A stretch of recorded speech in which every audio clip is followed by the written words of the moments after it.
Friesland is het land van terpen. Vooral op de Klaai in het noorden van de provincie binnen ze een soort te zien. In totaal binnen er in het Frieske gebied bij de Noordzeekust langs zo'n 1000 liedse en grote terpen te vinden. De eerste waren online om 600 van Christus in en ze hadden ontlieken nog het hier 1000 vertuten deel. Daarna waren sedieken online en hier de terpen geen feitelijke functie meer. Opgravings in terpen lieten zien dat er op die terpen niet alleen nog hutwerk in de boeren leven, maar dat er ook rijkdom wie.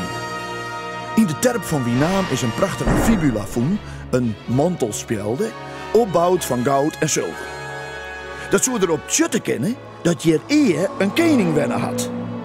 Maar het bewijs daarvan is nog niet voen.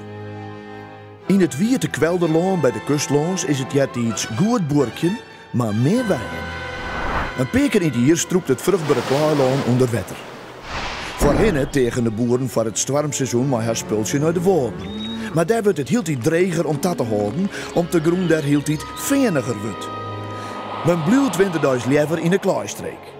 Maar shedden en dong beginnen ze grote bulten op te smieten, dat mensen en vee droege voeten op horen kennen. Later worden de terpen zo groot dat er zelfs huizen en borkerijen opgebouwd worden kennen.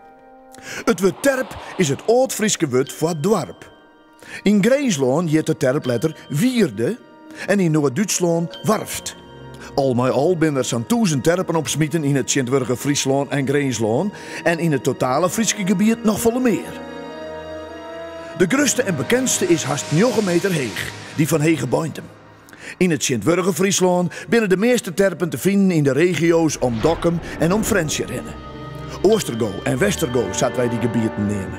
Oostergo en Westergo werden in die tijd skierden door de Middelzee die het Westeroog Friesland heenrent.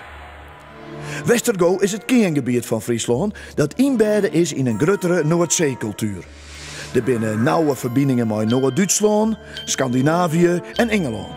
Er wordt dus net alleen de borken, maar ook handel dreun. Na meer dan 15 eeuwen trouwe tjenst is de rol van de terp feitelijk uitspelen als om het hier 1000 hinnen de zeedieken online worden. In ongeveer 1850 beginnen de meesten de terpen aan te graven. Terpgroen bestaat om eens uit vruchtbare klaai en dong en dat is heel wurg. De groen wordt aanstutsen en vervierd naar plakken met een eerme boei. Zo kom ik alle voorwerpen naar boven die in de terpen bedobbel is. Ark, muntstikken en soms restanten van hele plaatsen en gebouwen komen te vastzien. De grootste en bekendste opgraving van zijn hele terpengemeenschap is die van Ezingen in Greenslaan. Restanten van 84 borkerijen en 60 bijgebouwen binnen je voen. Uit de terp Tjitsma in Wienaam, Westergo, wordt in 1955 bij Tafel een prachtig versierde mantelspelde voen, de fibula. De versieringsliedje op die van sieraden die het voen binnen bij het graf van een Angelsaksische koning in Engeland. Het zou dus wijzen kennen dat er in Wienaam ook een voorname koning wennen had. Friesland had in de Ieren middeleeuwen in elk geval 2 koningen gehad, Oud-Gilles en Redbad. Die beide wennen trouwens in Utrecht en in Dorenstedt, dat doet iets echt uit het Frieske gebied jeden. Mijn man en macht werd er van 1991 al dood in de Wienamer terp, op zoek naar de sporen van een Frieske koning. Ze vinden van alles. Potten en diggels, munten en eknije fragmenten van dezelfde fibula. Heel wichtig is de vindst van een matrice van een goudsmid. Waar zou een goudsmid oorsta houden als aan het hoofd van een heel voornaam en riek man? Het echte, grote bewijs dat er een koning wennen had in Wienaam is nog altijd net leveren. Maar de opgravings hebben wel een heel soort informatie opsmieten over de wijze van Libyen op de terpen.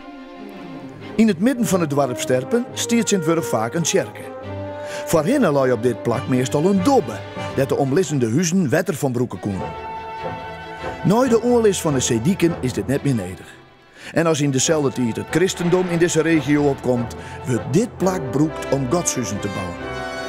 Zo vormt de terp om het juwe te duiden nog heel vaak de kern van het Noord-Frieske dorp.